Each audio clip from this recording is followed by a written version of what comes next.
dispassionate extraterrestrial observer, what account would we give of our stewardship of the planet Earth? We have heard the rationales offered by the superpowers. We know who speaks for the nations, but who speaks for the human species? Who speaks for Earth?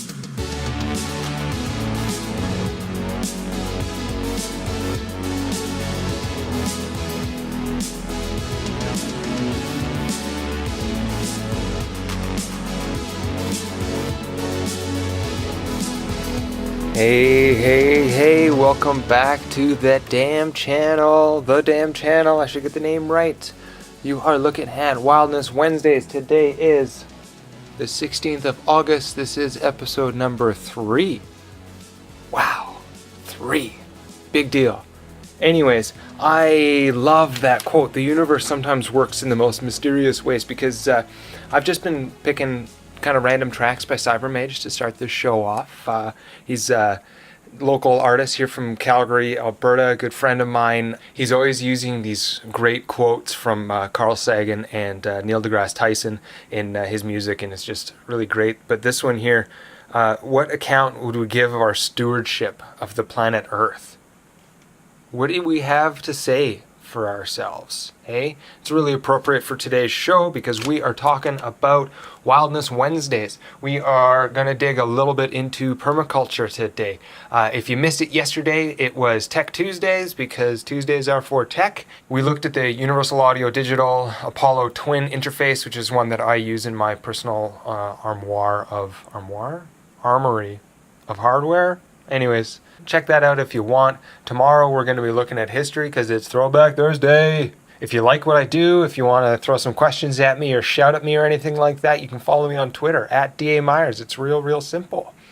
So let's look into today a little bit. It's Wildness Wednesday. What's wildness? It's untamed land, pure nature.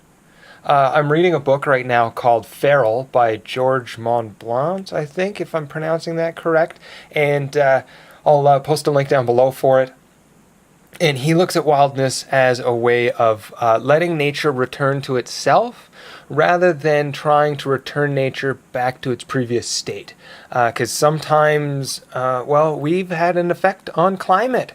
Climate change is real, right? I mean, if you deny it, just get the fuck off my channel. Or stick around and change your view. Because if you deny climate change, you're wrong. Let's move on. Deforestation. Huge deal. Look at palm oil. Just like Google these things. Palm oil, the Amazon deforestation, it's disgusting what's happening. To just tear down forests to make land to grow food. There's other ways of growing food. We're going to get into that. Overpopulation. You've kind of noticed that there's famine and disease all around the world caused by overpopulation. There's solutions for that as well. And what about, where does your food come from? Where does your water come from? Do you even know? You need to ask those questions. Those are really important questions to know. Just because you turn the tap on and you get water, where does it come from? So we're going to talk about food and water sovereignty. That's owning your own food source, owning your own water source. We're going to be looking at a concept called permaculture. It's a really great system. It is a new buzzword for an old way of doing things. It's been in practice for hundreds, if not thousands of years, if not forever, because it's just nature. Permaculture was a term coined in 1978 by Bill Mollison and David Holmgren. It comes from the root of permanent agriculture. These days, I like to say it's more permanent culture, because agriculture isn't the beginning, right? We need to promote culture first. People need to eat. We will develop agriculture afterwards. So let's start creating permanent culture rather than this. Well, our current culture is non-sustainable, so it's gonna go. It has to. There's no other way. Okay, so before we dig a little bit more into permaculture, I really want to show you the power of permaculture. Permaculture is amazing. There is a project out there called Greening the Desert, done by a really great man called Jeff Lawton. I will link to I think it's over here. Is it over there? I gotta figure this one out. Anyways, I'm gonna give you a card and a link down below to the video. I strongly suggest you watch it. This is the power of permaculture.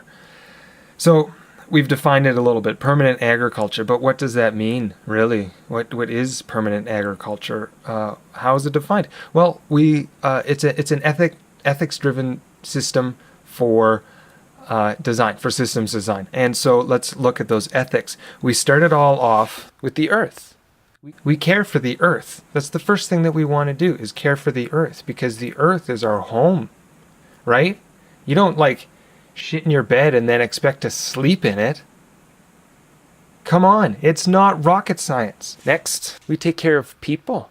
People are on spaceship Earth, so if we take care of Earth, we should be taking care of people kind of along with it, but sometimes we need to be reminded, take care of people. Everybody is your brother, your sister, your family. We are all family. We should all be taking care of each other. Lastly, we take care of the future. There is a Native American mindset of 7 generations. What you do today affects 7 generations down the road. So what you should be doing is trying to give to those 7 generations. They're that 7th generation, rather than take from that 7th generation.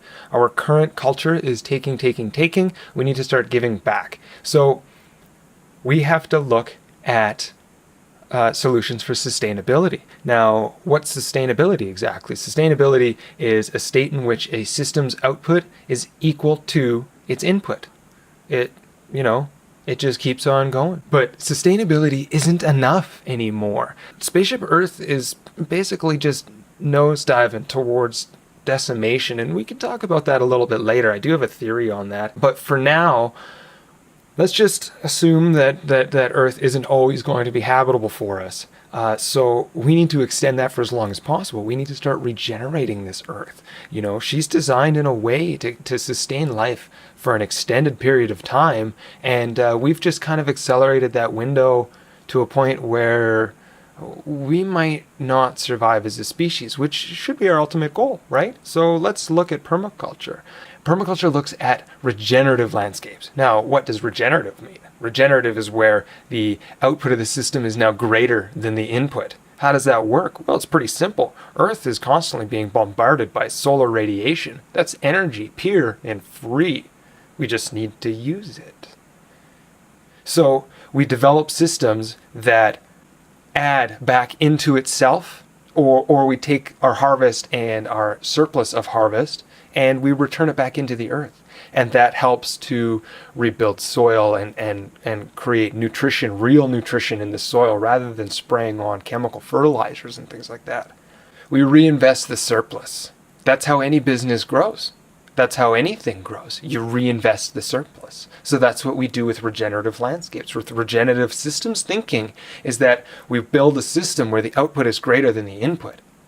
How hard is that? It's not. Permaculture provides a lot of answers. We use these ethics to drive us, and we design with things called principles. And so the principles we're going to get into next week. I'm sorry, I'm going to cut you short again because I want you to come back. The principles are important. I discuss them a lot. I talk about them all the time. Just listening to me, you should pick up a few of them. But we're going to dig into them a little bit more next week. If you like what I do here, if you want to be a guest, if you want to collaborate with me, I'm always looking for people to help build this, and we can work together.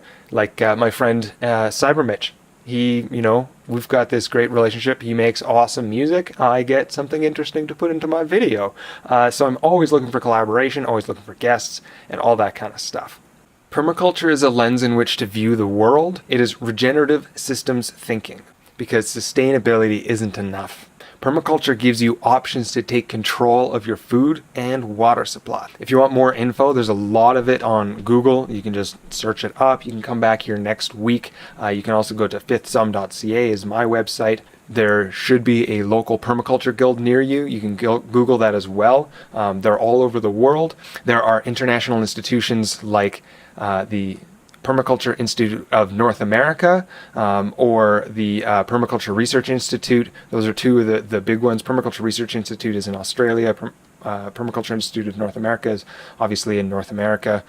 Permaculture isn't just for hippies. This is a call out for everybody to join this movement.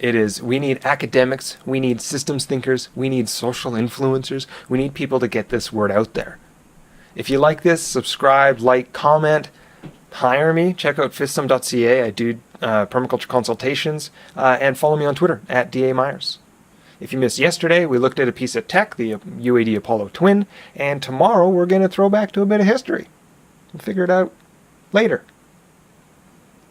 We're going to end on a quote, because quotes are, frankly, a great way to go out. Okay, let's just read it off my computer, because I can't write anything down. Oh, jeez. Do you mind if I just read you and not just look at you? I'm sorry, I'm having trouble with this. What permaculturists are doing is the most important activity that any group is doing on the planet. We don't know what details of a truly sustainable future are going to look like, but we need options. We need people experimenting in all kinds of ways, and permacultures are one of the critical gangs that are doing that. That was Dr. David Suzuki. That was Dr. David Suzuki, a broadcaster and international environmental advocate. Us Canadians should know who he is. We kind of grew up with the guy. He has a lot to say. Permaculture is important. Join this bandwagon. Come back next week, learn a little bit more. We're going to get into the principles. So thank you so much for joining me today. Love your support. See you next week. Actually, no, that's not right. See you tomorrow.